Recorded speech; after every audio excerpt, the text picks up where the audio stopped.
I'd like to call the meeting of the City Council to order. Please join with me in the council prayer. Dear God, today as the session opens, we pray that your presence will be before us and everyone who serves the decision-making process of our city. We pray for direction which will lead our city to be strong and unified. May we continue the legacy of our founders. May we be granted this day the wisdom to make decisions which be for the good of our city. We also pray for your special blessing on all those who are working to transform our city and make it a better place to live and work. Amen. I pledge allegiance to the flag Pledge allegiance to the of the flag United States of of the America, United States of America, and to the republic for which it stands, one nation, under God, indivisible, with liberty and justice for all. Roll call. Councilor Dakota. Here.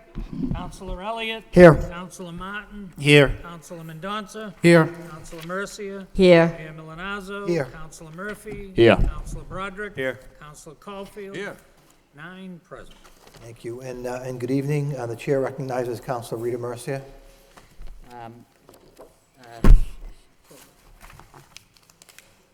Thank you, Mr. Mayor.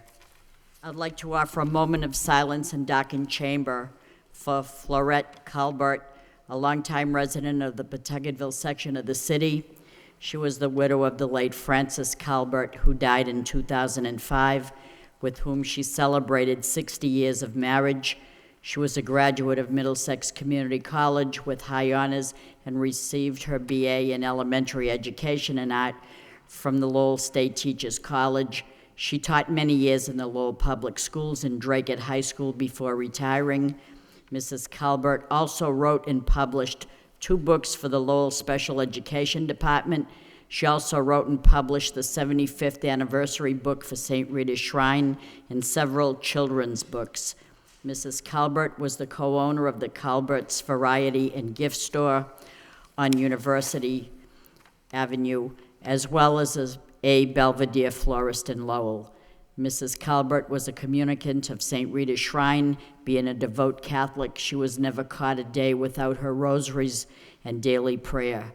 She was a member of the Spindle City Garden Club, the local order of Ladies Hibernians, the Ladies Auxiliary of the American Legion, the Retired State, County, and Municipal Employees Association. She was very active for the American Heart Fund, the American Cancer Society, and the Diabetes Association. She is survived by her daughter, Dawn Marie, and her 5 sons, Patrick, John, Timothy, Joseph, and James, 18 grandchildren, and 21 great-grandchildren. She was a delight, and I was honored to know her. We offer sympathy to her family and her many friends as well. Thank you. Thank you, Councilor Mercia. Please rise in a moment of silence in Docking Chambers.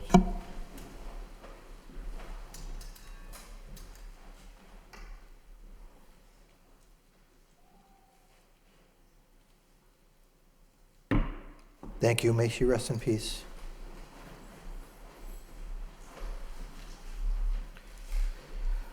First item is the approval of the minutes of the March 23rd meeting for acceptance. Motion by Councilor Elliott, second by Councilor Dakota. All those in favor, please indicate by saying aye. Opposed to vote. Under unfinished business, vote accepting the provisions of Mass Stretch Energy Code. This actually was taken up last week. So in City Council vote, accepting the provisions of Massachusetts Stretch Energy Code, which is set forth in 780 CMR 120.8A as an appendix to the Massachusetts State Building Code. What's the wish of the council?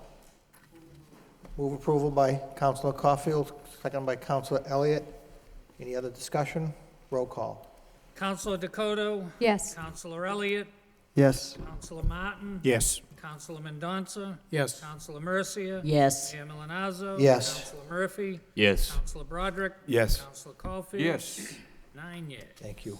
Before we get into the city manager's portion of the agenda, I would look to Councilor Murphy to suspend the rules to go to his motion regarding Clemente Park. I see we have a number of guests with us this evening from the Lower Highlands neighborhood. And if it's So okay with my moved. colleagues, motion by Councilor Caulfield, seconded by Councilor Mercia to suspend the rules to take up Councilor Murphy's motion. At this time, Councilor Murphy, City Council requests the city manager to address the issues at Clemente Park. Second by Councilor Mercia. Councilor Murphy. Thank you, Mr. Mayor. I believe we have some speakers on the motion tonight. If anybody would like to come to the podium to speak, we do have a 5-minute rule. Please state your name and address, and thank you for being here. Thank you very much for putting us first on the agenda. I hope this happens more in the future. My name is Taya Dixon-Mullane. I'm with the Lower Highlands Neighborhood Group. I live at 63 South Loring Street. The Lower Highlands Neighborhood Group supports Councilor Murphy's motion. As some of you know, or hopefully all of you know, the Lower Highlands has 2 public parks, Clemente Park and Armory Park. And of the 2, Clemente Park is by far the most heavily used park in our community, so much so that Pineland Park, it's been renamed Pineland Park informally by the community to sort of associate it with the strong Cambodian influences in this particular section of the Lower Highlands. And I have to say that I think it was sort of renamed informally by the community because the sign of Clemente Park disappeared many, many years ago before I even moved to the Lower Highlands. And so the community has renamed it Pineland Park. As you are aware, the Lower Highlands is one of the most densely populated neighborhoods in the city. Houses take up a large percentage of our house lots, leaving little in the way of private open space for the enjoyment of the outdoors in the spring and summer months. Clemente Park serves a vital role in providing public open space in the neighborhood for active recreation. During the spring and summer, Clemente Park is alive with activity in the evening hours. The volleyball courts are fully occupied, children climb on play equipment, and basketball games are underway. All of this activity fosters a sense of community and supports local businesses who benefit from foot traffic coming to and from the park. Certainly, paying for the electric bill for the lights in the park is an investment the city would have to make in this difficult financial period. However, this investment is nothing in comparison to what this motion means by investing in and empowering our neighborhood. The rewards mean a cleaner park, another opportunity to improve the safety of our streets by encouraging residents to come out of their houses, meet their neighbors, and take pride in their community. On countless occasions, residents have expressed to me their hesitation about leaving their homes after dusk. No one should feel like their streets do not belong to them. Turning on the lights at Clemente Park will be another step in the right direction towards renewing our neighborhood's sense of community and safety. Give our neighbors in our neighborhood a pleasant and safe place to play, gather, and enjoy the outdoors in the evening hours in the spring and summer.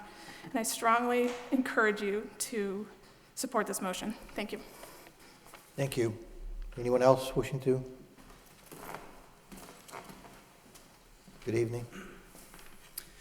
Good evening.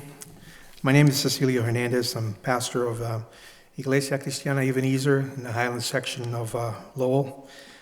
This is my second week straight, so I'm trying to compete with Mr. Goldman here. Thank you for the opportunity that you allow us to come before you. I'm standing here in support of the motion being made by Councilor Murphy on the Clemente Park. My church is very close to this park, and basically on my way to church, I usually drive by there, and it's a very heavily used park. It's lots of people that are gathering there, and it's also a park that needs some TLC. It needs some love and care. I realize that there might be some issues that happen in that park like every other park in the city. But I have to tell you that, our church is committed to work with the Lowell Highlands group. And in fact, there's a number of churches in Lowell, Assemblies of God churches, it's the council that I'm affiliated to, that want to do a cleanup at that park. And hopefully we could join forces with the neighborhood groups and do some cleanup there. We want to do that very soon. And so we're willing to work there. We'll also clean up and cook out that day. So I just want to encourage you, councilors, to approve this motion today. It's a wonderful place for many of the residents of that neighborhood. And I think that working together, we could maintain this as a safe park. So I encourage you to vote in favor of this motion. So thank you so much for your time. Thank you, Pastor. Anyone else wishing to speak on the motion? Good evening. Good evening. My name is John Cheam, and I'm asking for a license at Clemente Park. Why we should have light at the Clementi Park? Because it also keeps teenagers and children out of trouble through the community. I actually grew up this park. Yes, it kept me out of trouble, you know, doing community service, helping out, you know, cleaning up the neighborhood, you know, and it, you know, made me like a better person to, you know, in life. And that's why I'm asking to have the light on. Thank you. Good evening. Good evening, Councilor, Mr. Mayor, Mr. Manager. Appreciate the opportunity. First of all, I would like to commend Mr. Vang, who for 13 years he's been, you know, putting the volleyball net and cleaning up the park so kids could use the park. I first moved to Lowell in 1989. I live on Smith Street, and I've seen that community transform to a very vibrant business and resident community. And I also worked with the neighborhood association from last 4 or 5 years to improve the area, and also the neighborhood service department to improve the area. And so I've worked along with a lot of these gentlemen here who work in that area, also play volleyball in the area, that they definitely would like to have the lights up there, because the winter months are long, summer months are short, in that that they don't have enough light to play volleyball. So if the council would approve the motion to turn on the light, we would definitely appreciate it, and also appreciate the leadership of Councilor Murphy, and I know Councilor Caulfield and Councilor Mercier has been instrumental in trying to work with Mr. Vang to try to get the park for the community. Thank you. Thank you. Anyone else wishing to speak on the motion? Hearing none, I'll recognize Councilor Murphy. Thank you, Mr. Mayor. It's a pretty straightforward motion, as people have mentioned, to have the lights turned on so that people can really fully use the park. I think that is really consistent with the city's master plan, which is to really not only increase the usage of our current parks, but expand the acreage here in the city. There was, back in 2002, I think, a study done of all of the acreage for each neighborhood, and there were goals set of, I think from 65 acres in the entire Highlands. Currently, the target was set at about 185 to 311 acres. Obviously, that hasn't quite happened, and so this is a different way of trying to meet that goal of increasing the availability of recreational park use to all walks of life within that neighborhood. I was there 2 weeks ago, and it fit very much the description in the master plan of what we want our parks to be.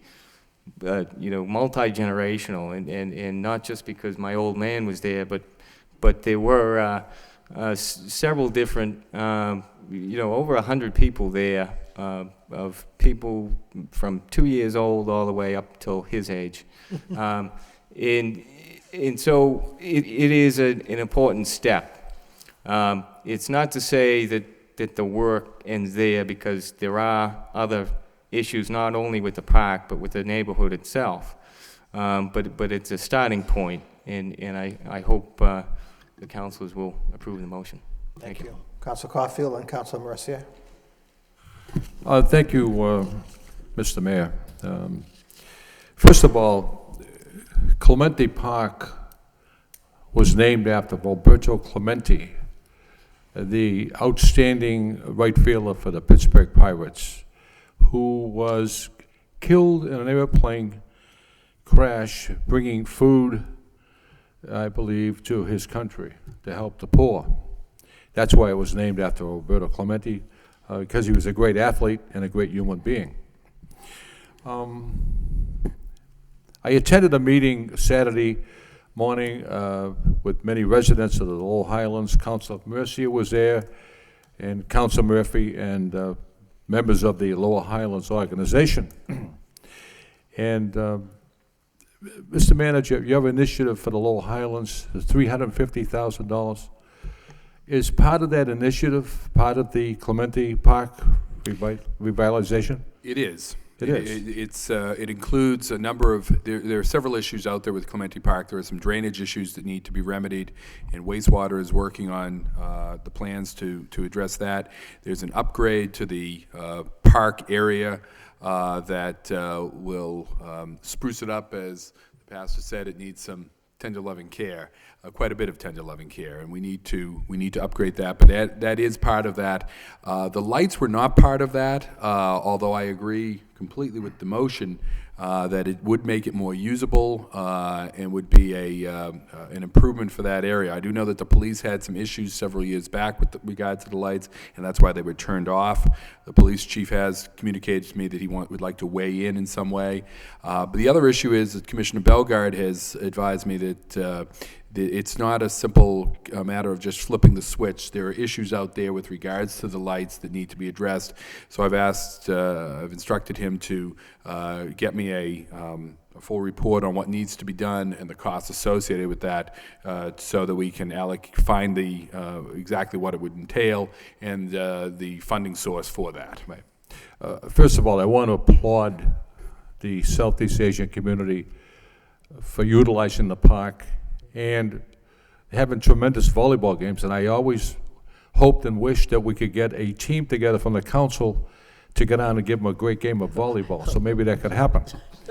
But getting back to the lights, Mr. Manager, as Councilor Murphy indicated, turn the lights on.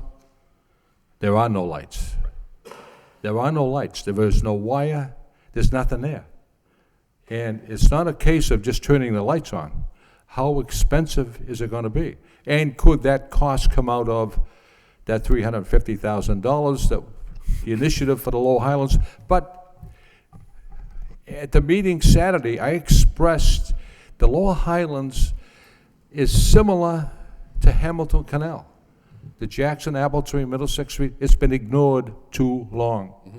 Too long. And I want to applaud you for addressing Centerville, West 3rd, West 4th, those streets. But the Lowell Highlands, Saturday I said, what we have to do is have a massive cleanup. It would take like a month to divide the neighborhood up in sections, and brooms and shovels and street sweepers and cleaning and everybody getting involved. That's what I like to see happen. The lights are important, but there are many, many other things important too. But I would like to know the cost, and if I may suggest, National Grid is extremely cooperative. They were cooperative at Calvary Park. They were cooperative, I believe, at Page Field, and many fields throughout the city and throughout the county.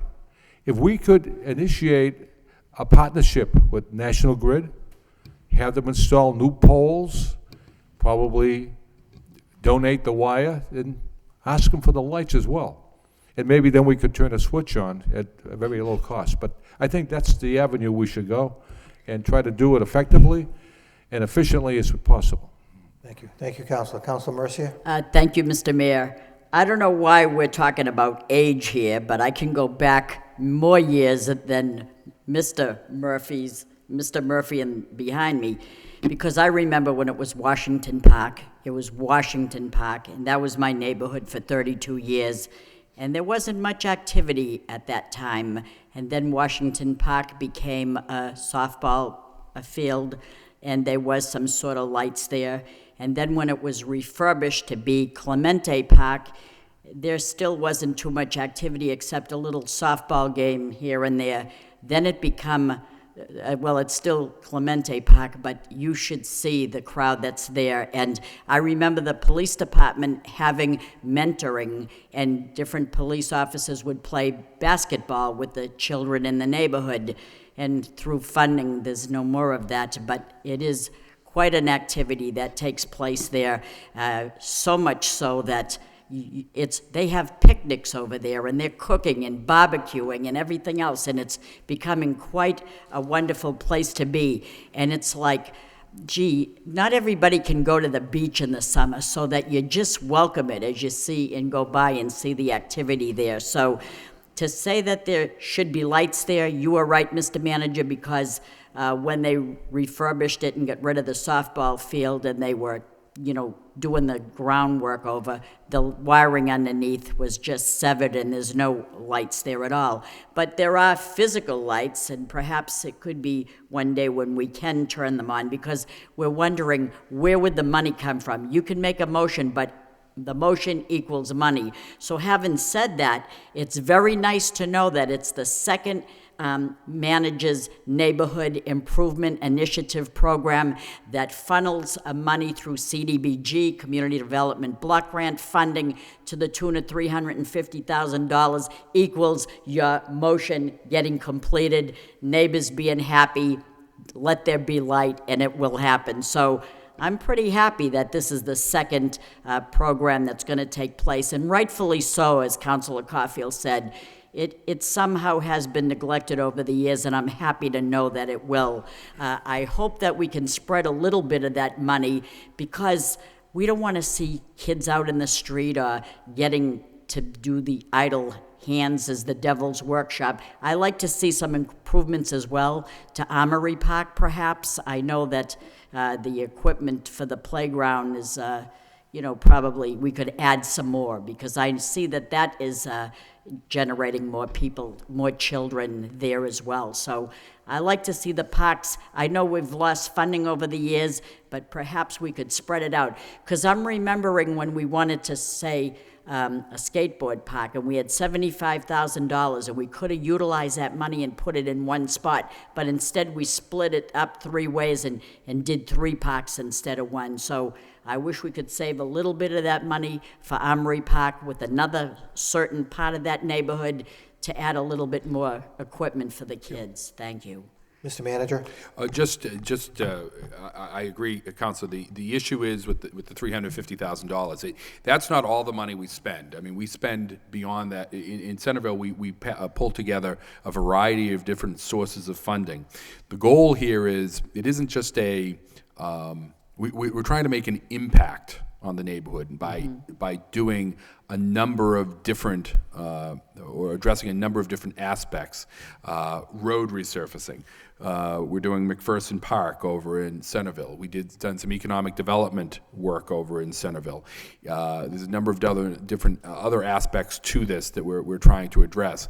Likewise, in the Lower Highlands, this isn't just a playground project. That won't have the impact that we're trying to make in the neighborhood.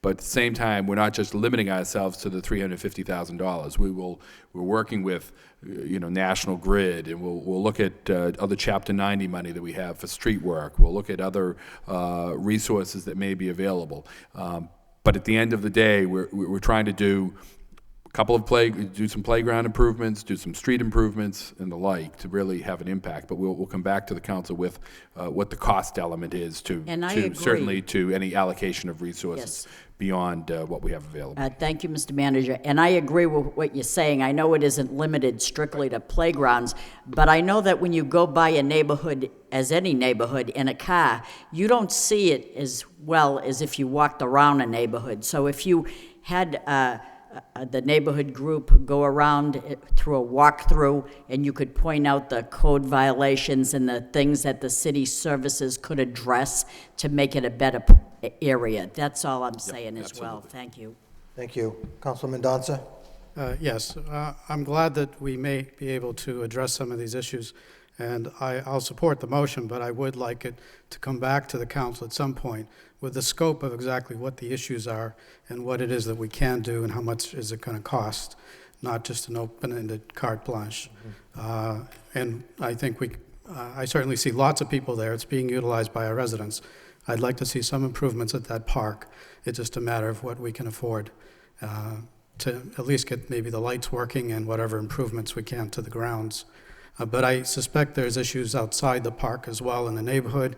that need to be addressed, and we're probably going to need the support of the neighborhood group and the community in order to really address the issues at the park. Thank you. Anybody else? Councilor Caulfield?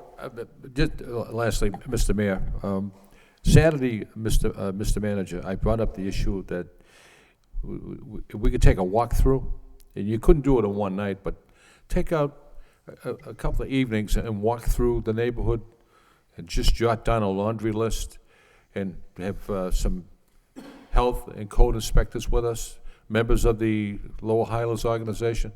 And I don't want to be redundant, but the neighborhood's just been forgotten about.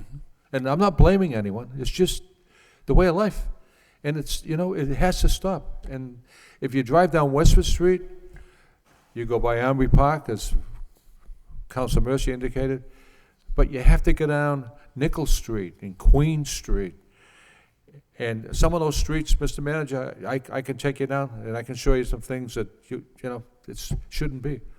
And it has to be addressed. And if you get on Liberty Street, Smith Street, Lane Street, down to Nottingham Street, you better bring a lot of paper with you, because we have to address it. That's what I'm trying to get at. So pick the evenings and I'll be there.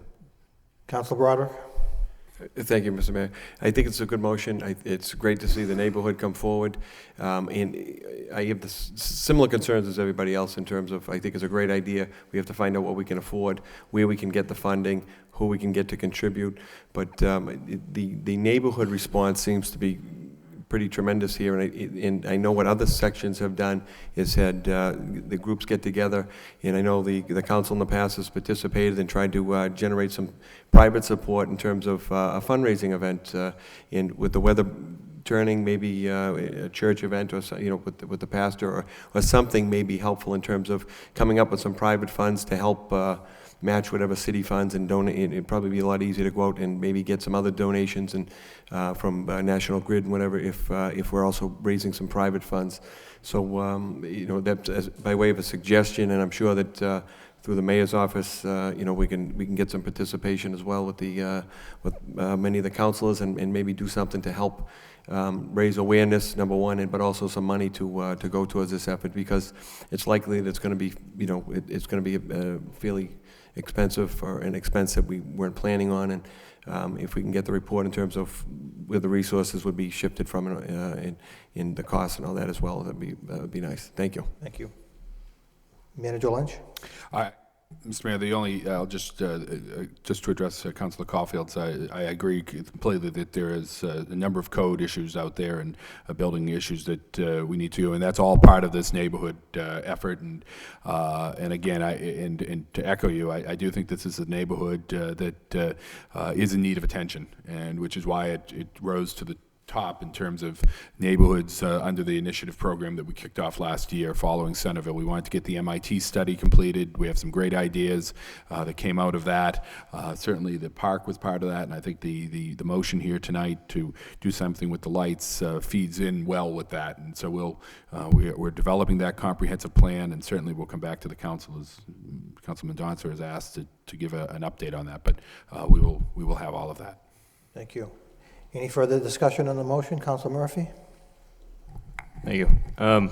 Just one final comment, and that is that it may seem like a small issue, but it's a very visible one for the community.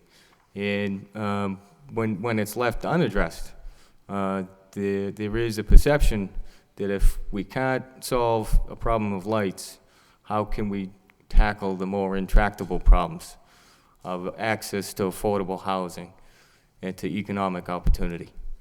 And I think it's a very important one to address fairly soon. We have April 1st is when we have longer hours allowed at the parks, and I think the sooner that we can get something back to the council, the better. Thank you.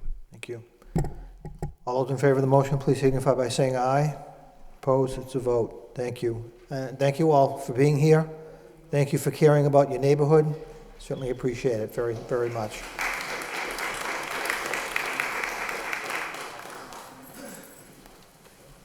Getting back to the regular agenda, under the city manager's portion of the agenda, communications from manager, responses to council motions and requests.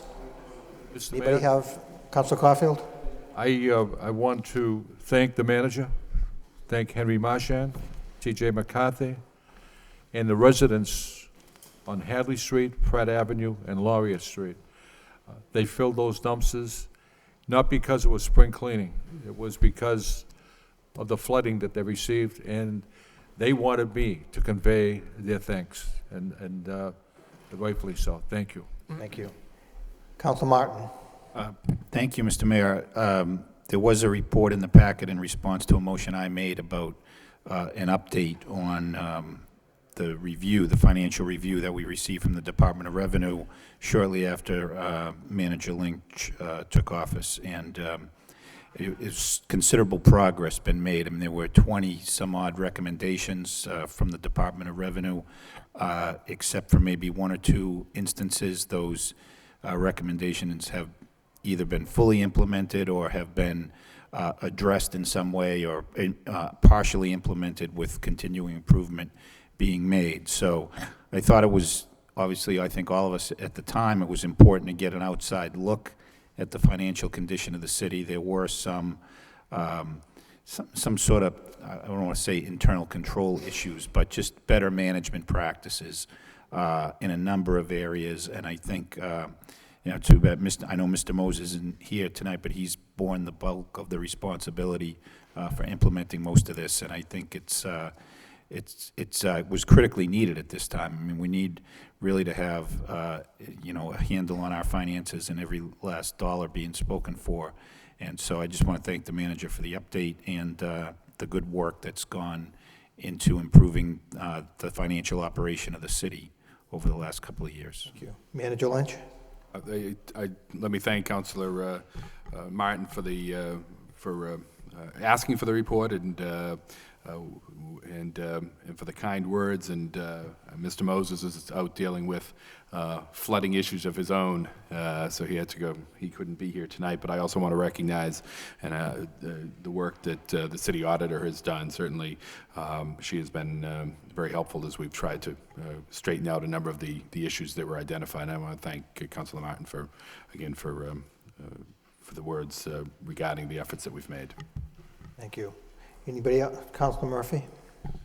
Thank you, Mr. Mayor. On that particular response, the recommendation, we did get a report back a couple of weeks ago on the motion I made about performance-based budgeting, the GFOA recommended budget.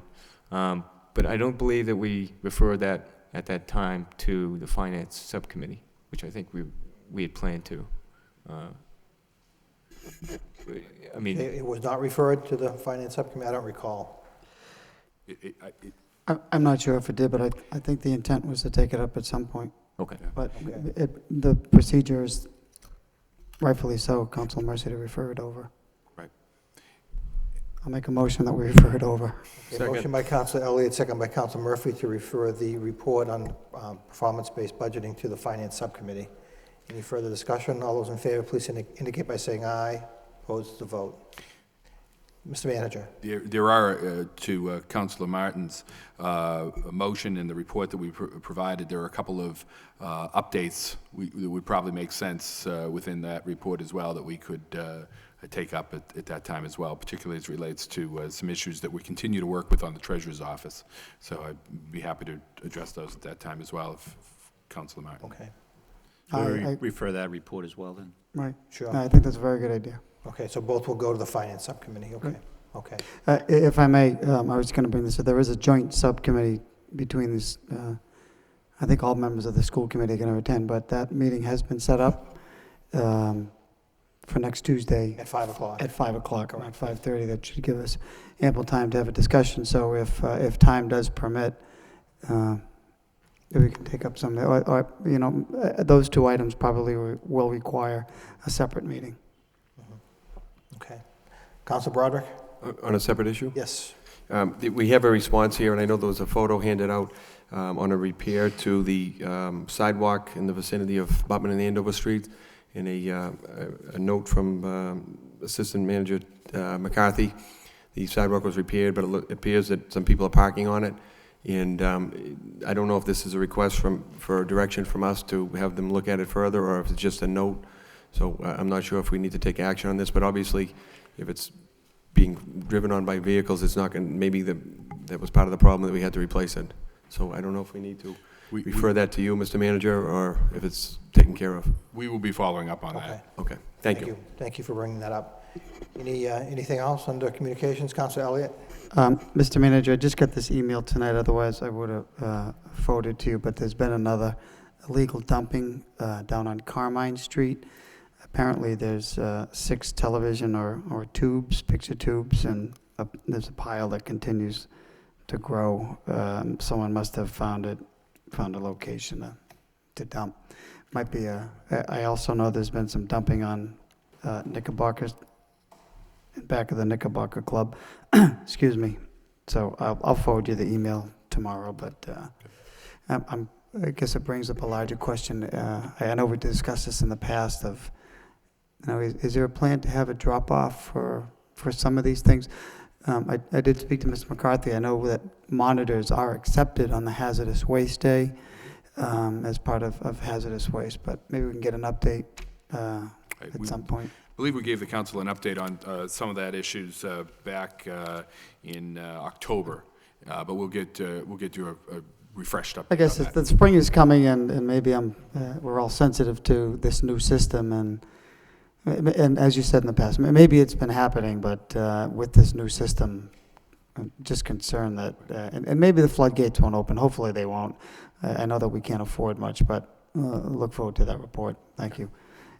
Mr. Mayor, I just had one other issue, and I know that an advertisement was placed in the newspaper, but I did get some calls from people, from folks that live in the South Lowell area on Lawrence Street, Woburn Street.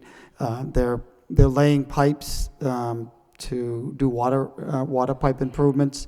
So, and there was an ad, and I believe you did go to the neighborhood groups, but I figured I'd just mention it to the people at they're home out there that maybe, they may not have seen the advertisement in the newspaper or attended the neighborhood group, but it's part of a water upgrade project. They'll be actually cleaning a pipe on Lawrence Street. They're not going to be removing it to save money, but there will be some water pipe replacement to increase water pressure to the people that live in South Lowell on Woburn Street.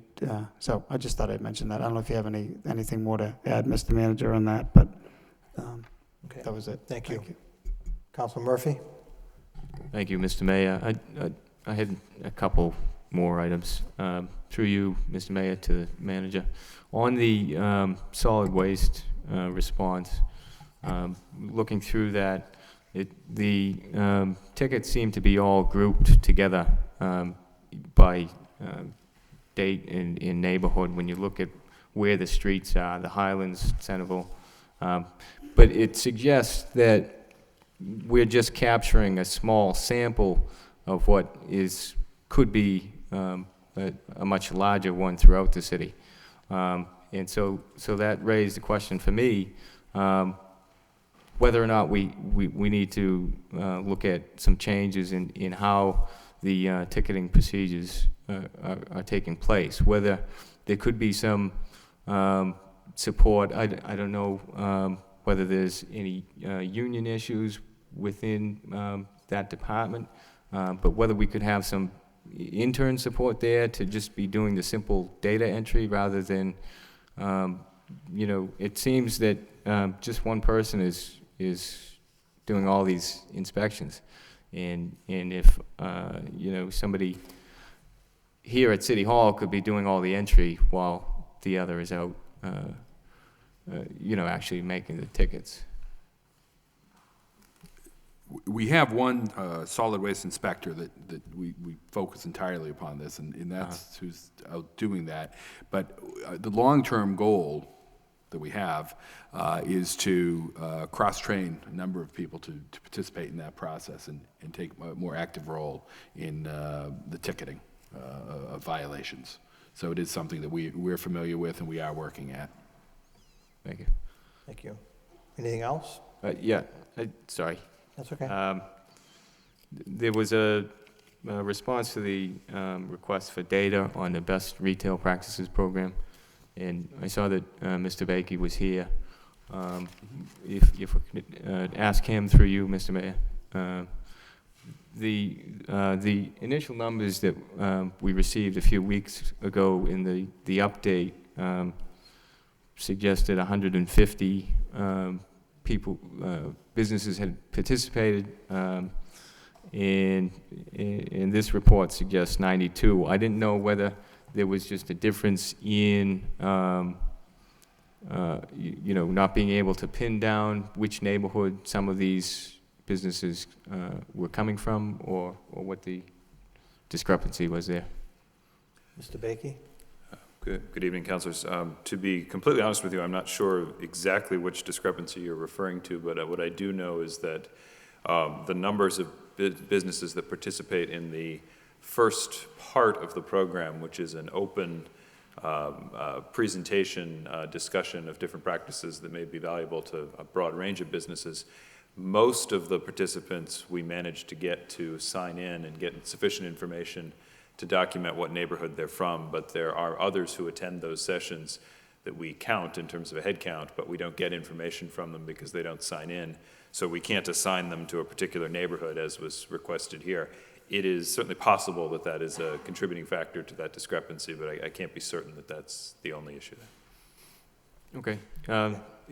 And you know, there were, when you break it down into those neighborhoods, there were, you know, there was some progress made in the last session, but clearly, clearly, I think the hours that were spent didn't bring enough people to the actual, you know, first phase, the informational session.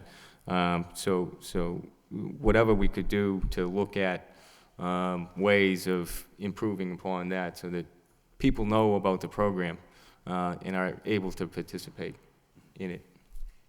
Thank you. Thank you. Anything else on the communication from the city manager? Council Martin?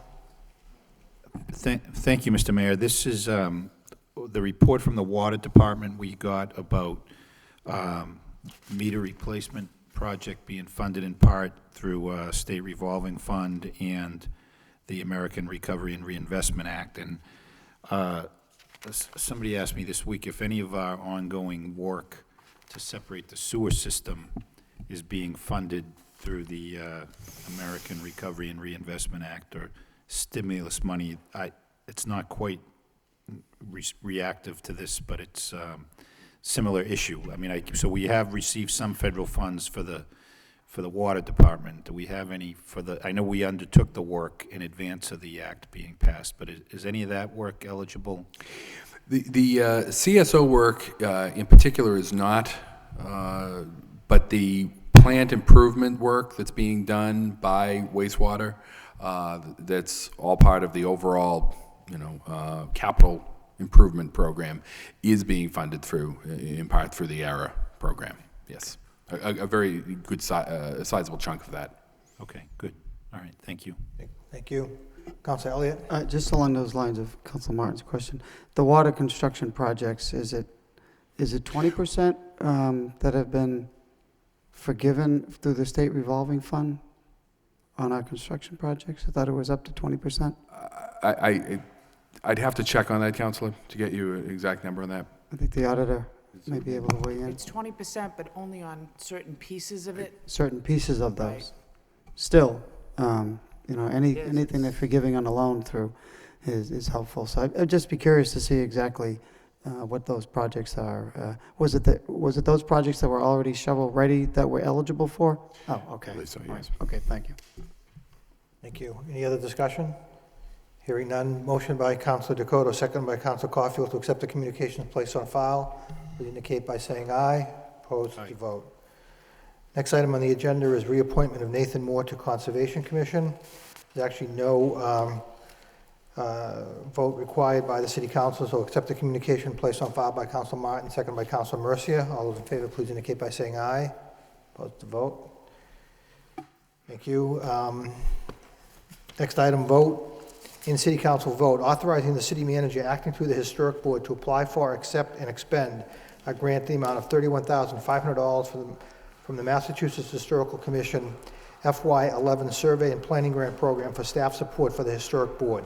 Whereas the Commonwealth of Massachusetts Historical Commission has made available grant funds for staff support for historic boards pursuant to its FY11 Survey and Planning Grant Program, and whereas the City of Lowell, acting by and through the Historic Board, desires to apply for, accept, and expend funds from the Massachusetts Historical Commission FY11 Survey and Planning Grant Program for staff support for the Historic Board, now therefore be it voted by the City Council of the City of Lowell that the city manager acting through the Historic Board be and is hereby authorized in the name of the City of Lowell to apply for, accept, and expend a grant in the amount of $31,500 from the Massachusetts Historic Commission FY11 Survey and Planning Grant Program for staff support for the Historic Board. Be it further voted that the city manager on behalf of the City of Lowell be and hereby is authorized to execute any and all documents necessary in connection with said grant from the Massachusetts Historical Commission FY11 Survey and Planning Grant Program for the staff support referred to above. Second reading by title.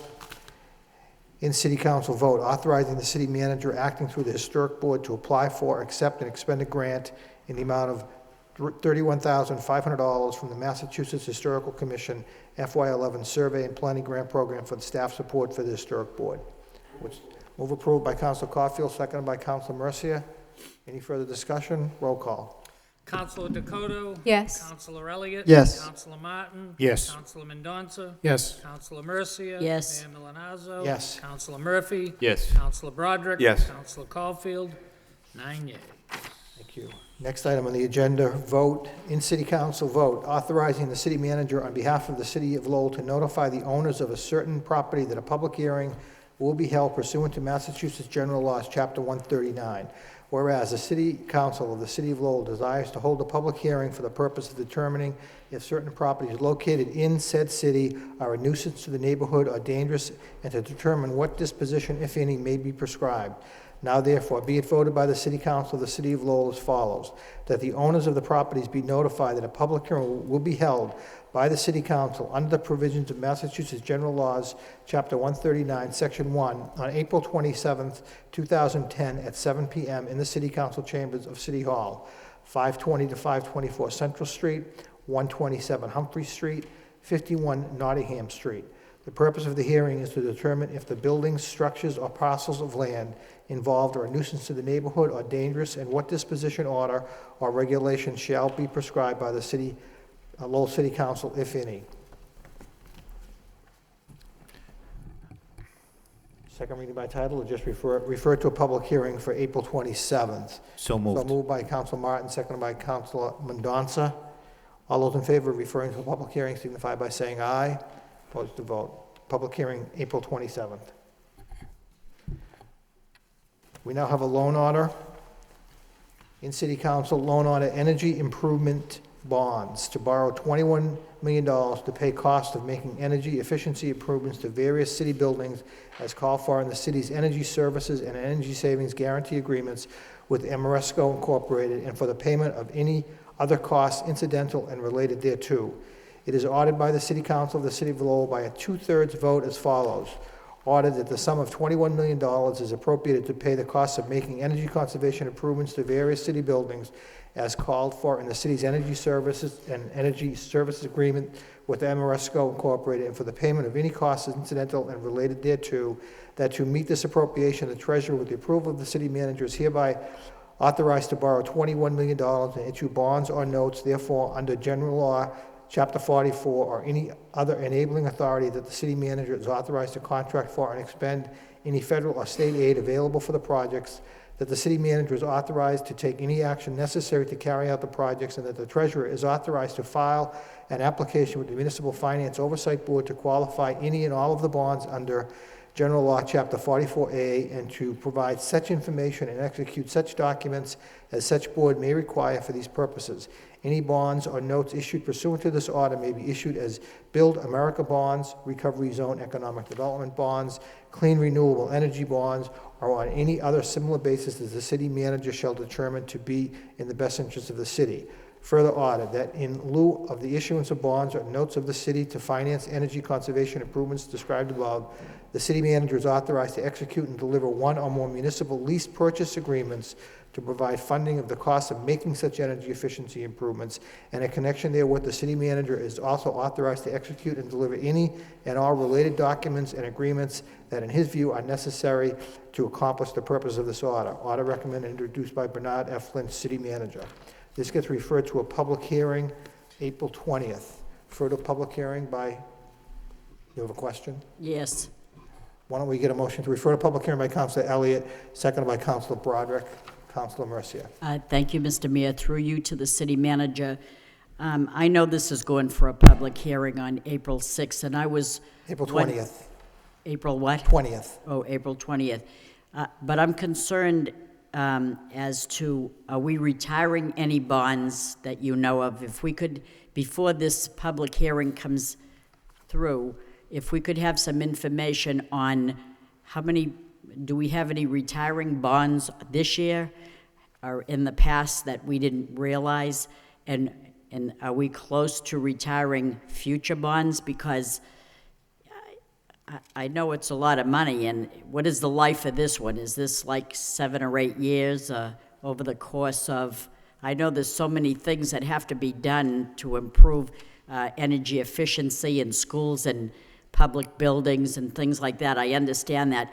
What would the debt service cost be on this bond through the budget each year that we would have to pay on this? So these are the things that I'd like to know before the public hearing so we can get a better understanding of this particular amount of money, because I know that we have to be frugal. I know that things have to be done, but if I'm trying to save money in my household, I don't know that I can shore up windows and things when the roof is leaking. I know that we have to, you know, do things a little at a time, and this is probably one way to do it.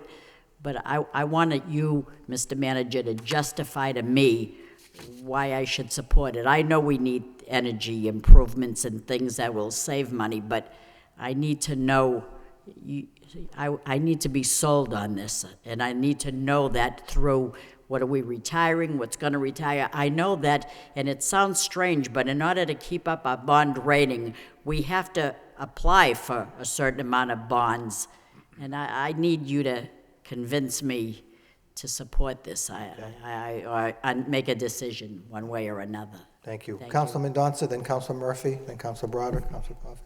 Yeah, similarly, I believe when we had the presentation from Amoresco that I was under the understanding that the costs would be covered by the savings.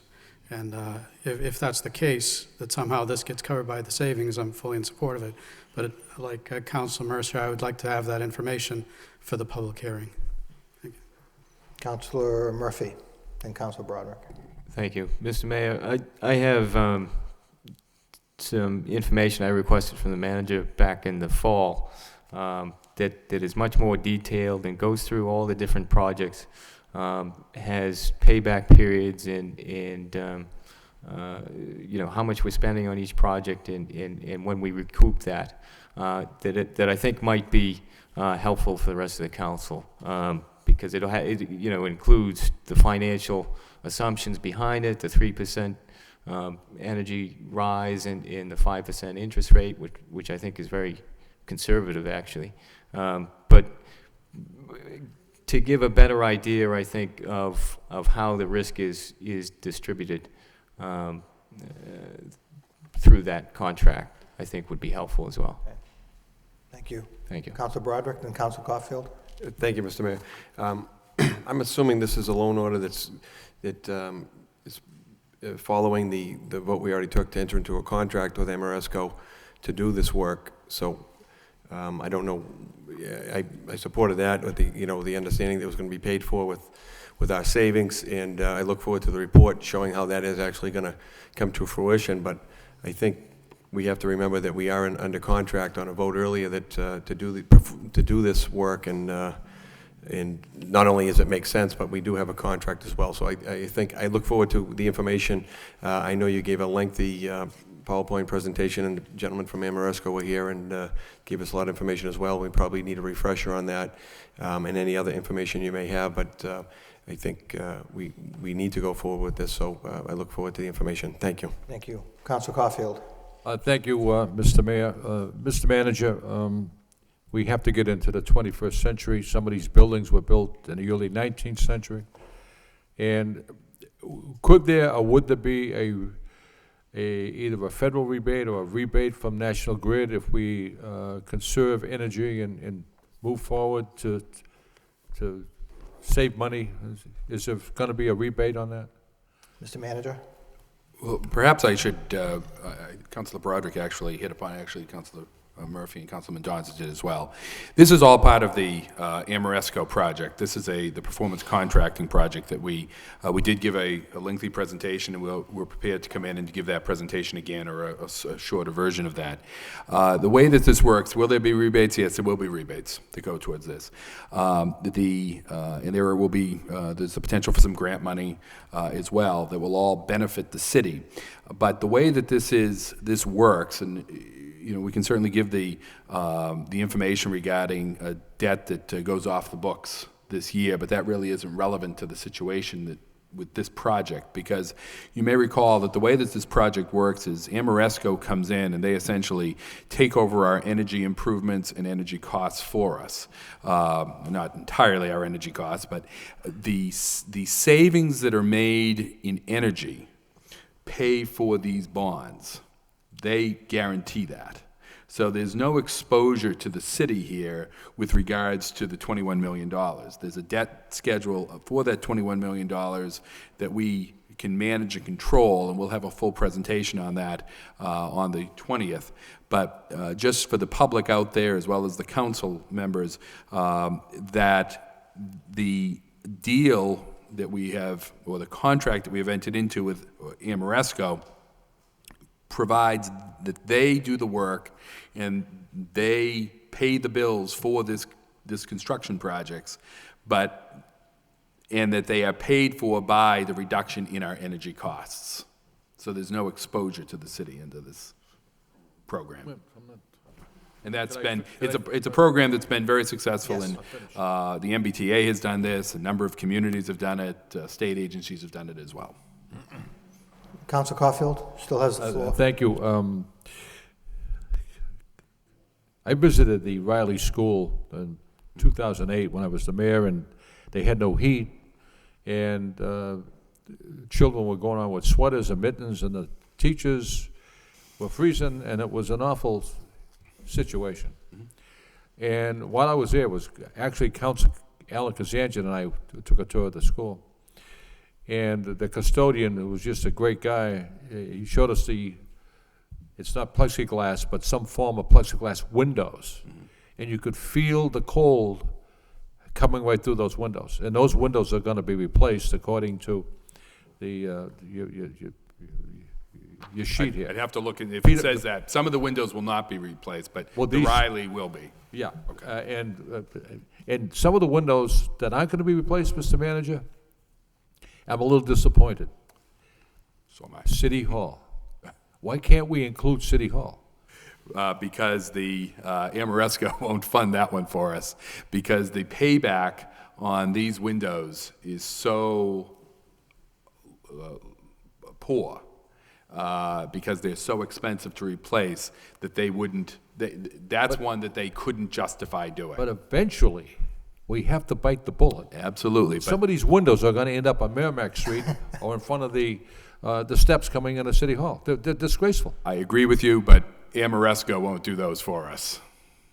So we can only get them to well, after this, they would only guarantee a certain amount of. After this goes to a public hearing, could you bring in a report for the council? Absolutely. I've already asked for on the cost for replacing these windows, because it has to happen, because they're awful. Councilor, I literally just asked for that report. You and I must be on the same page. I literally asked for a report of that sort just last week, because I couldn't agree with you more that these windows need to be replaced.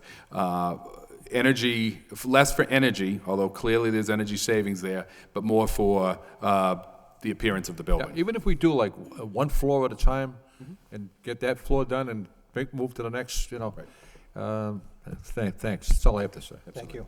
Councilor Rita Marcia? Thank you, Mr. Mayor. I was wondering, I know the church over in Pawtucketville on Mammoth Road many years ago applied for a historic preservation grant.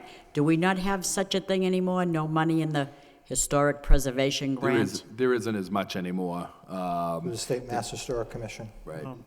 And secondly, it seems to me that I'm under the impression that through the purchasing agent, which is Michael Vaughn, are they not looking for a person to oversee the Amoresco for a position? They're looking for it. They had advertised, but no takers, so it's been advertised again. That's right. That's being done through the energy savings block grant program that the city has funds for, that we're looking for someone to manage this energy project for the city, yes. The project that we're talking about right now? That's correct. So there's nobody in place doing that now? There's no one, not yet, because the construction hasn't started yet. So we're talking about a project, we don't even have a person to be overseeing it yet, is that right? We still have Amoresco that's actually going to do the project, but it isn't necessary for us to necessarily have that person in place to do this, no. Thank you. Thank you. Any other comments on the loan order? Councilor Dakota? Thank you very much.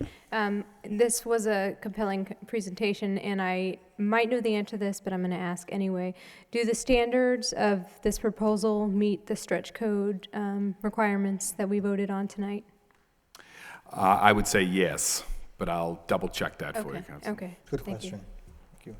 Any other comments, questions on the loan order? We have a motion that's been seconded. All those in favor to refer the loan order to a public hearing on April 20th, please indicate by saying aye.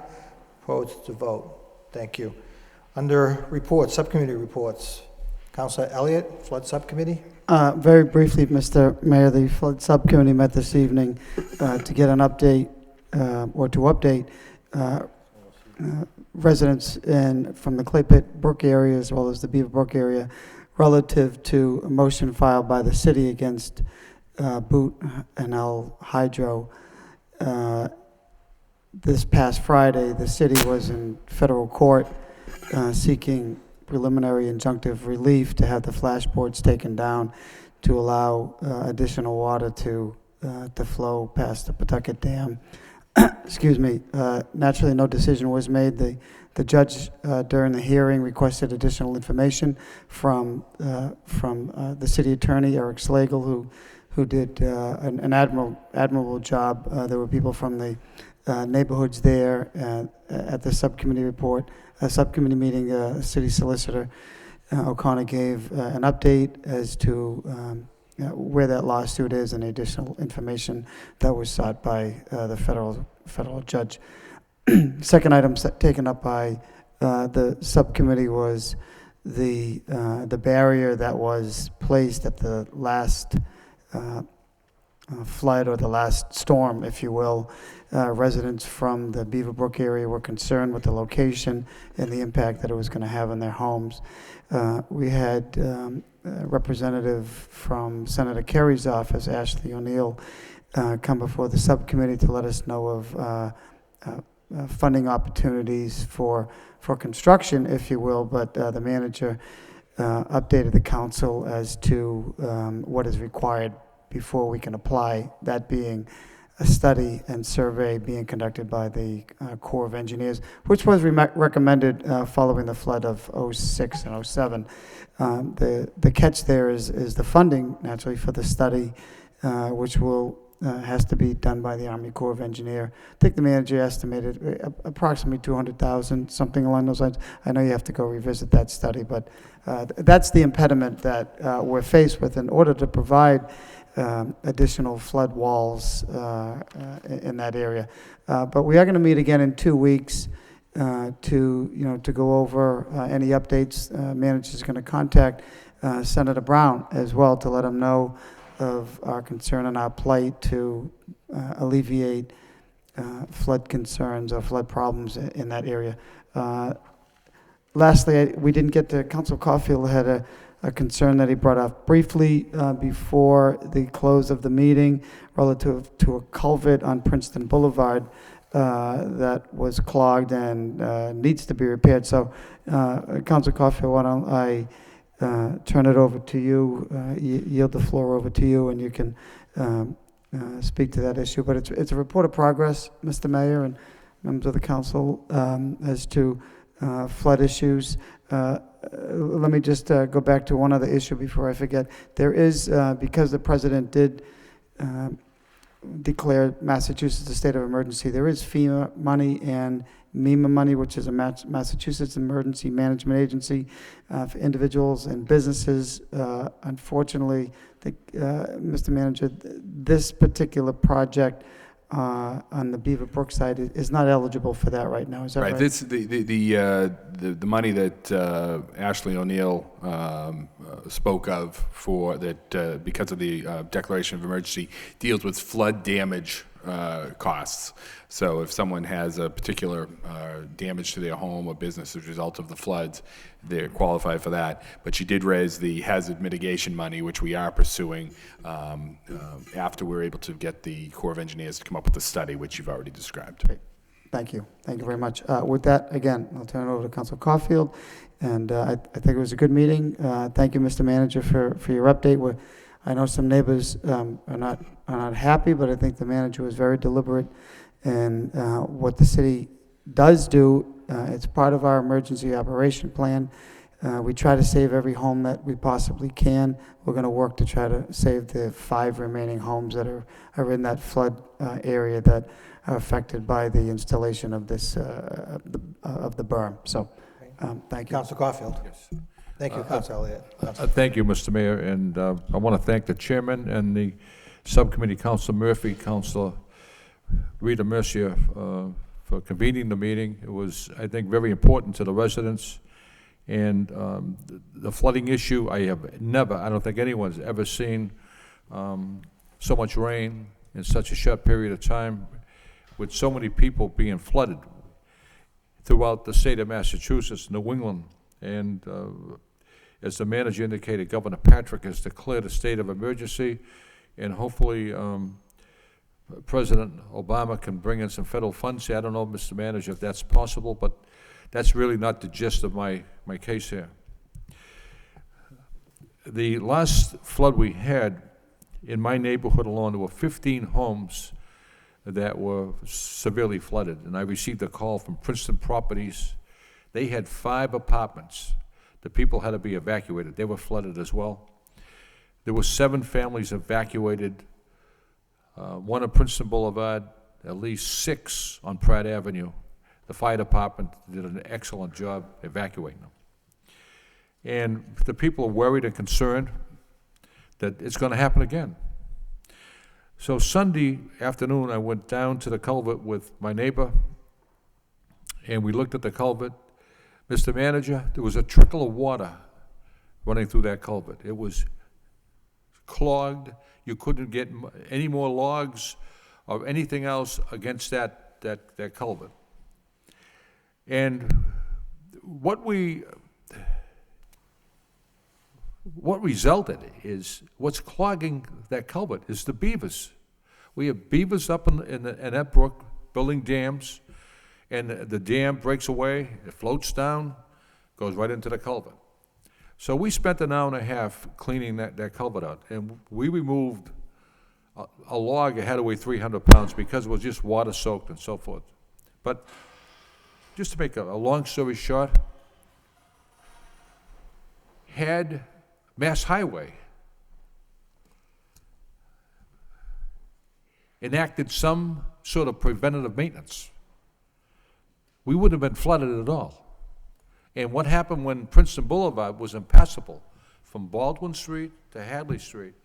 Mass Highway showed up and put sawhorses across the road, which means you couldn't pass. If Mass Highway did their job and did some preventative maintenance, cleaning that culvert and keeping an eye on that culvert, there wouldn't have been a flood at all. And from what I understand, Lisa DeMeo has told me, Mass Highway owns that culvert.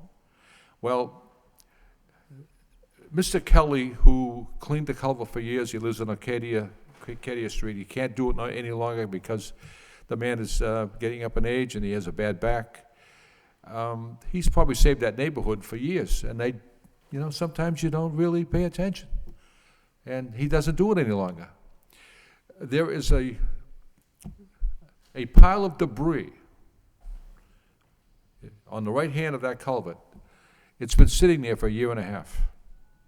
A year and a half. And Mass Highway drives by, and they don't stop. And I'm just to the point where I'm sick of it.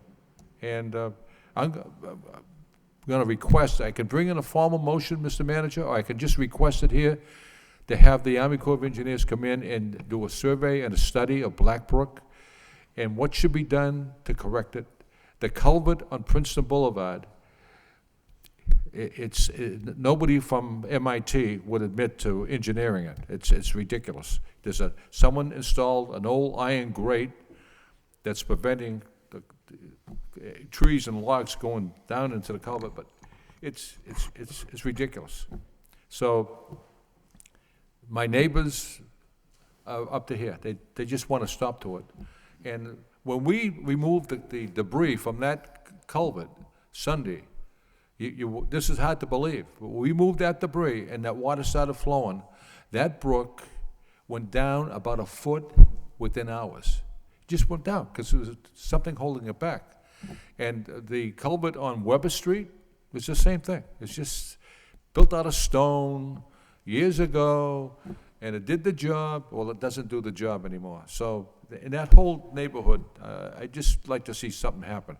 But the beavers up in the woods, building their dams, and they're tremendous engineers, all someone has to do is go up and disturb them, and a log floats down, and there you go. So the beavers have to be addressed as well. Okay, thank you, Counselor. Anything else in the subcommittee? Motion by Counselor Mercia, second by Counselor Martin, to accept the report as a report of progress. Please signify by saying aye. Opposed to vote. Any other subcommittee reports? Hearing none. Petitions. We have 3 claims referred to the Law Department by Counselor Martin, seconded by Counselor Dakota. All those in favor, please indicate by saying aye. Vote. Thank you. Under miscellaneous, we have a letter from the National Park Service, amendment to restricted vendor ordinance in the boarding house park. Motion by Counselor Mercia, seconded by Counselor Elliott, to refer to the city manager and to the Law Department. Any discussion? Counselor Martin? If the motion is to refer to the Law Department to prepare the amendment, maybe come back from the manager with a recommendation, but I think, this summer music series has been a very big success, and so we should do what we can to support it. So and I think it needs to happen sooner than later. Okay, so refer it to the Law Department, then come back to the city manager. All those in favor, please indicate by saying aye. Opposed to vote. Thank you. Moving on, under motions. Motion by Councilor Mercia. City Council requests the city manager have the proper department address the sidewalk concerns on Merrimack Street between the Archambault Towers and the liquor store. Second by Councilor Caulfield. Councilor Mercia. Thank you, Mr. Mayor. I bring this motion forward at the request of a lady who is a resident of Archambault Towers. And back in early September, she fell on the raised sidewalk on Merrimack Street. This sidewalk is cement, and the squares are raised to the point where they become very dangerous, as this lady found out last September. When this lady tripped and fell, the raised cement, she tripped on it because the cement is uneven, and she was taken away in an ambulance to Lowell General Hospital at 10:30 a.m. in the morning. She had a fractured right shoulder, a good-sized egg on her head, scraped knees, 5 stitches on her bottom lip, skin came off her left elbow, and as she hit the iron fence, she broke her tooth. She needed a new tooth and a root canal in another, and she sprained her left hip. Without a car, she took a total of 11 cabs back and forth to the hospital and doctor's visits. This was an added inconvenience and cost as well. She directed me to check out the iron fence and observe the dent that she put there from her falling. The squares are lifted to as much as a half an inch, and I did take a look and looked at the unevenness of them. This lady never put in a claim with the city. She is not interested in doing so. The reason that she informed me about this situation is because seniors from her building have fallen, and she wants this walk fixed so that nobody else will have to go through what she did. And others have, and it's time for a public safety issue to be addressed. Now, let me give you an exact idea of this location. The sidewalk is on the side of our Shambo Towers, on the Merrimack Street side, right across the street from the Jeanne d'Arc Credit Union, running from the lights on Aiken Street to the Excel package store, this section of sidewalk that I'm talking about. People with motorized scooters and wheelchairs, they tend to go around this to go in the street.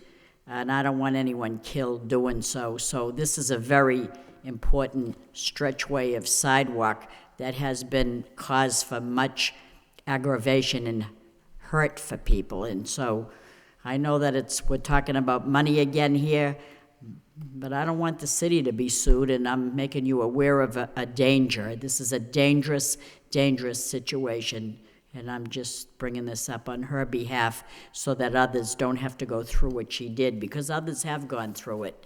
That's why she brought it forward. Thank you. Thank you. Any further discussion on the motion? All those in favor, please signify by saying aye. Opposed, it's a vote. Thank you. Next motion by Council Mercia. City Council requests the city manager to contact the state and request they clean the debris and logs along Route 110 embankment in the vicinity of First Street. Second by Council Martin. Thank you. Thank you, Mr. Mayor. And if you go by that section of 110, all the way down to where the wastewater treatment plant is in that area on the other side of First Street, you'll look at all those logs, and I don't know where they're coming from, but if they ever roll into the street, I think that the state should be held accountable to remove this debris. I know that our clients from the Sheriff's Department over the years have, on a particular Saturday morning from 8 to noontime, gone up there with our own equipment, and we have cleaned out the area and asked that the city truck come by the next morning, Monday morning, and pick up the debris. If you need us to do that again, we'd be happy to do that. But the big logs and things, I don't know if they're trees or logs or what, but don't take my word for it, just go by and take a look at it. I'm bringing this up because people have been concerned to me saying, gee, I'd hate to be driving along there and those logs fall into my path of my car. I don't know what to do. So I know you see danger and you try to address it before things happen. Thank you. Okay, thank you. Any further discussion on the motion? All those in favor signify by saying aye. Opposed, to vote. Thank you.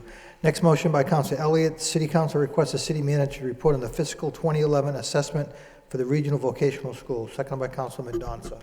Thank you, Mr. Manager. The motion speaks for itself. I know that there was an article in the paper, or there was communities that participate in the Greater Low Voc. They had a meeting. Were we not invited, or did we didn't participate, or maybe someone should have jumped on it? Mr. Manager, I believe we did participate, Mr. Manager. Okay. You need to read all the way to the end of the article, which I responded. I was there, yes. Okay. Any dialogue as to, I know the communities, what is our percentage increase this year, and what is our opportunity? I know there is maintenance of effort issues. Just wanted to get a report on, maybe you can just, I don't need an elaborate report, I just wanted to know where we're at with that percentage increase. Yeah, I don't have those numbers off the top of my head, Okay. but we are going up, and we are, it is, the vocational school is just adhering to the state-required minimum contribution. However, if you had read to the end of the article, my comments to the superintendent that night, much of the focus was on the issue of the state formula and how it's unfair to communities, and that would require a change in legislation. The issue that I raised was that recognizing that won't take place for another year or two, or even beyond that, the issue that I raised was that district, the vocational school, does have the ability to transfer money if they have money in their excess and deficiency account, their free cash account. They're limited by law as to how much they can keep there. And if they can make savings in their budget on an annual basis, that, of course, generates some free cash. So if they were to make certain reductions and have savings, that then could be put towards the community's transportation assessment, for instance. This year, in the past several years, they've come forward with utilizing that money and eliminated the transportation assessment that is above and beyond the minimum required spending.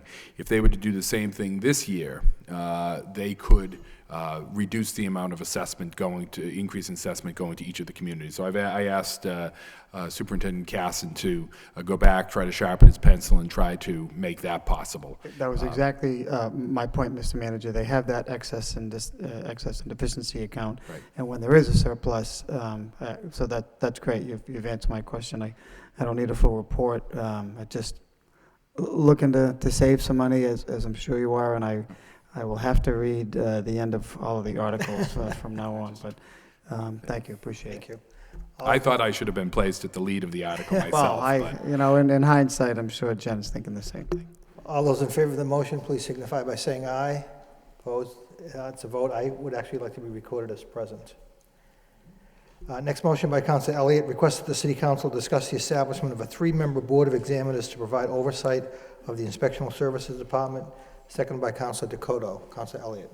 Mr. Manager, knowing the history and the number of problems in investigation, in inspectional services, the motion really is a Board of Examiners as I look at other communities to provide oversight. I think that's, I don't know if it's a fit for our community, but I do know a number of communities of our size do have Board of Examiners to review plans on projects. So it's just an idea to look into. Maybe it doesn't fit, maybe it does, but it doesn't seem like it would hurt to have an additional level of oversight. I know that you have hired an acting inspector, and there is a task force in place looking at so many issues, processes in the Building Inspectional Services Department. So this was just a thought to put forward to see if it may work. I don't want to certainly provide another layer of bureaucracy to slow down construction projects, but if it may help to provide some accountability and things of those issues, maybe we could take a look into it. Thank you. Councilor Broderick, then Councilor Caulfield. Thank you, Mr. Mayor. I think this motion is well intended, and I think opening up for discussion and getting a report from the manager may be a good idea. The concern I have here is, and through you, Mr. Mayor, I don't know if from the solicitor before, if this comes back as a report and we, as a council, as a body, get into this particular issue, my concern is that we make sure we maintain the proper balance in the charter and in policy setting versus administration issues. So if I could, through you, Mr. Mayor, I don't know if the solicitor has any, if there's any concerns in terms of Section 104 or Section 107, if it's, I assume it would be okay to ask for a discussion and maybe a report, but at what point, if any, is this potentially crossing the line and presenting an issue with the charter and the duties? Sure. Again, the council can make inquiry into certain matters. It sounds like this is essentially that. But beyond that, there is, as you've noted, a making sure that the council doesn't overstep the limits set forth in sections, whether it's Section 104, spelling out the manager's role, and then 107 violations. But we can examine that as the manager looks into the issue. Okay. There's also other issues as well with respect to 143 in terms of how the building department is constructed and whether this sort of a board would be available and how it would work. And again, the motion says to discuss, so I don't necessarily have an issue with that. I think that we just, as a body, should be aware going forward that at some point, we discuss it and then it ends. But certainly any improvement over what's there, and I know the manager indicated that he's been working on with the temporary, Ms. Cashman, who's over there temporarily, to come up with some type of change over there in terms of how the structure and how it's going to operate. But certainly I welcome any discussion. I just want people to be aware that there may be a concern there. Thank you. Council Caulfield, then I'll recognize the city manager. Thank you, Mr. Mayor. My question is, would this three-member board be a quasi-board of citizens, or would it be 3 members of the council? And I would like to also for the law department to come back with, it basically is the same question that Council Broderick is bringing forward, the legality of this board, and would they have powers? I mean, I don't know. So, Right. Having a 3-member board of the council, and that may not be the intent, but having a 3-member board of the council overseeing a department would be a clear overstepping and a clear violation of Section 107. And I can see Councilor Elliott's intentions. Yep. And I can see where people in the city are frustrated that there are buildings that are being ignored and they should be addressed, and I know the manager knows exactly what I'm talking about. And I'm an advocate of strict code enforcement, and sometimes we don't receive that, so thank you. Mr. Manager?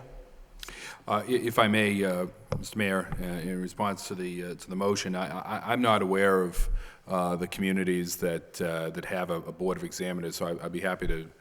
I'd be interested in talking to Councilor Elliott, and it's not something that I would immediately jump to as a recommendation, because I do think it adds an extra layer of bureaucracy, and I think that the system or the more ordinary departmental structure that other communities use and the city has used really makes more sense if it's organized and operated properly.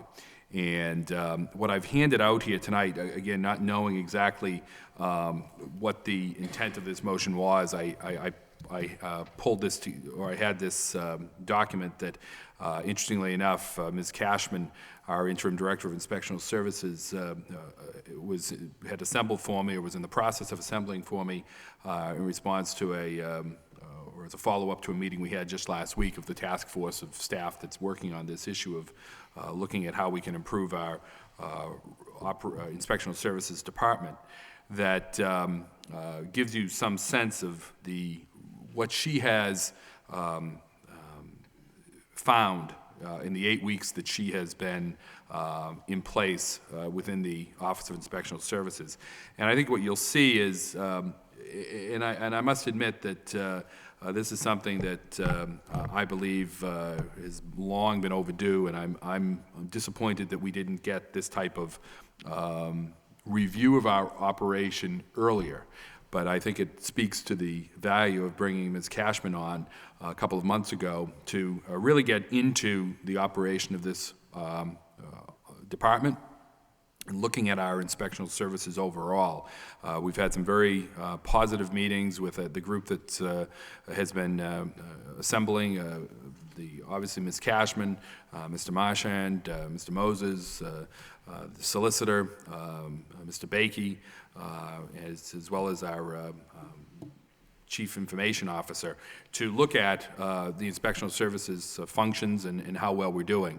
And so some good information here as to the weaknesses that we have and some recommendations of how we can improve it.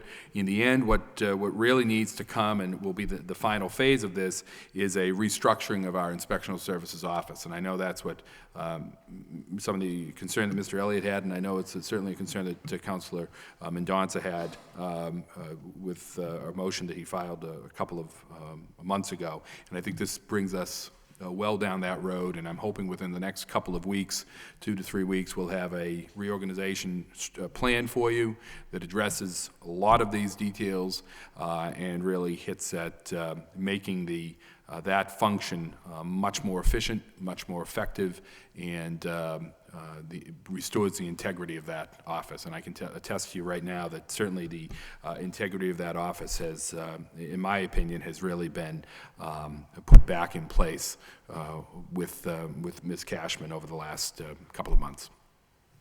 Council Martin? And Councilor Elliott. Thank you, Mr. Mayor. I appreciate the report, Mr. Manager. I actually have, Councilman Mendonça, I think the first meeting of the new council filed a motion about the inspectional services operation here in the city.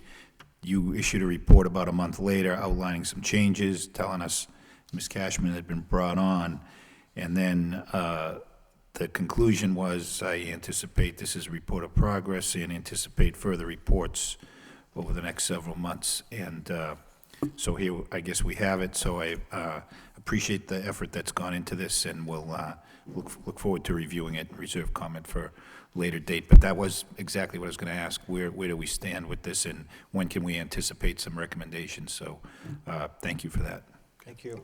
Councilor Elliott. Thank you. This is exactly the discussion that I hope the motion would trigger. The city is Cambridge, Mr. Manager. I only came across it because they were looking for people to serve on that board. So I think members are looking into this way too deeply. The motion speaks for itself. It's a discussion. We have a department that has been plagued with problems since I've been sitting here. And there's been various attempts to try to reorganize it and straighten it out. If another level of oversight would help, that's all that this is about. Nothing more than less. No one's looking to overstep anyone's authority or boundaries or whatever the word is. I think this will be very helpful if maybe I'll file another motion on some reports we're waiting for, and it'll trigger this. No, I'm just kidding. But I'll look forward to reading this. I think we've all been anticipating this, trying to solve problems. Again, procedural. We've bought software. We've tried to integrate Munis, so on and so forth. So this looks like it's a very comprehensive approach to address it. And if a board of examiners is not something that's necessary, then so be it. But knowing that we need to do something, and you've taken action. Maybe we can, once we digest this, have a meeting, and so be it. So thank you. I appreciate the report and look forward to straighten this out, so people at home know, as they have for years and years, that there's, no more shenanigans that are going to take place. Thank you, Mr. Manager. Just in follow-up to Councilor Elliott's comments, I think that, this is, as you can see, this is a report to me from Ms. Cashman. As I say, it resulted from a discussion that we had just last week over really getting into some of the ideas that we'd been kicking around, the problems that have been identified. But I did feel that given the, how this has been a topic that's been certainly on people's minds, that I felt it was, once it came onto my desk today, I felt it was necessary to, or worthwhile to get it to the council as soon as possible. I would urge you to, again, to take a look at it, and we're going to continue to work on this and then come back in with the restructuring that we have in mind, which I think will be very effective in, I hope, once and for all, addressing the problems that have plagued that office, but also really getting at a core problem here in the city, and that is, our seeming inability to fully enforce the codes in the city. I mean, Councilor Caulfield mentioned earlier tonight the issues we have over in the Lower Highlands area. And enforcement of codes is not easy. It's not something simple. And I think I spoke to this last meeting, that just because there's a violation, we go out and we cite someone for it, doesn't mean the problem is automatically solved. There's a due process aspect to this, and people have a right to contest it. People have a right to ignore us if they feel we're not on solid ground. And unfortunately, people do. They ignore us. We have to go back. They ignore us some more. We have to keep on going back. And it's not an easy task, but we have a number of ideas to address that problem as well. Again, that I think we'll find will be very useful. But it is certainly a goal of mine to make that operation and that service of the city much more effective than it ever has been before. Councilman Mendonça, then Councilor Caulfield. Yes, I just, it's kind of a surprise that it wasn't in the packet before, but I do appreciate getting the progress report. And I'm sure I'll be reviewing it closely.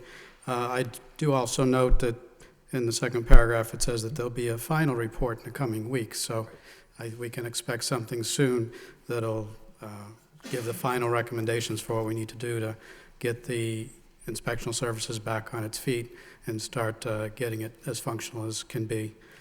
So I'll review this, and I look forward to the next report as well. Thank you. Thank you. Councilor Caulfield? Thank you, Mr. Mayor. This is an excellent report, Mr. Manager, from Rosebery Cashman. Excellent. And if everyone turns to page 6, on the communications, there's one sentence there that stands right out. It stands right out. And it's what I've been preaching for years. Neighborhood meetings and tours. Meetings and tours are not held on a regular basis with inspectional employees to discuss and resolve any inspectional and code enforcement issues. And that's what's missing. Definitely. Thank you, Councilor. Anything else on the motion? Hearing none, all those in favor of the motion signify by saying aye. Opposed to the vote. Next motion by Councilor Elliott. City Council requests the city manager and the Solid Waste Advisory Committee investigate the feasibility of solar-powered big belly compact barrels in the downtown area. Seconded by Councilor Broderick. Councilor Elliott. Mr. Manager, I'm sure you're aware of this, or the downtown neighborhood organizations. It's a barrel. It's actually a compactor that's powered by solar, a photovoltaic solar panel on top.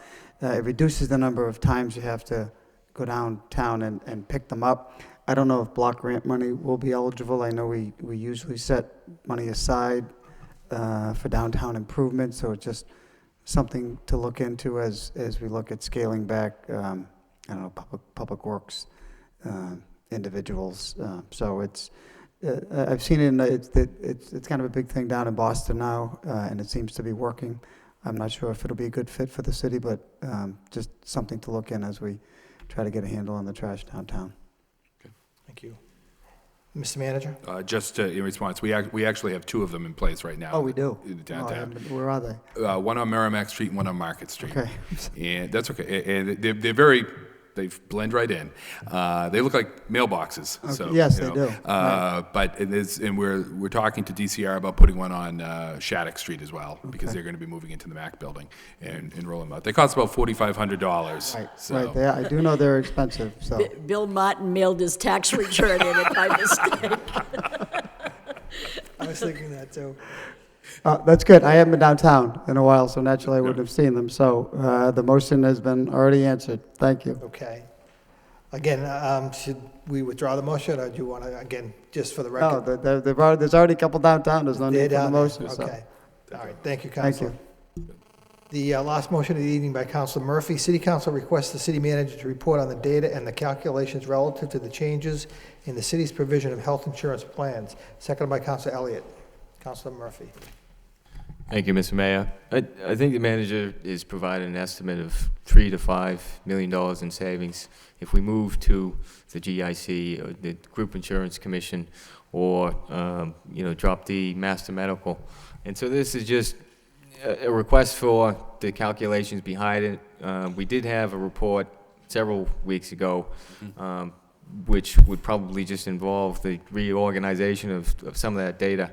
But to get a better idea of how you arrived at those estimates, and really to possibly point to some things that we could do now incrementally, with the knowledge that we really can't expect to count on some changes in the legislation this year, and so anything that we can do in the meantime to work with the unions and maybe have more open enrollment periods, or whatever the data points to, I think would be helpful.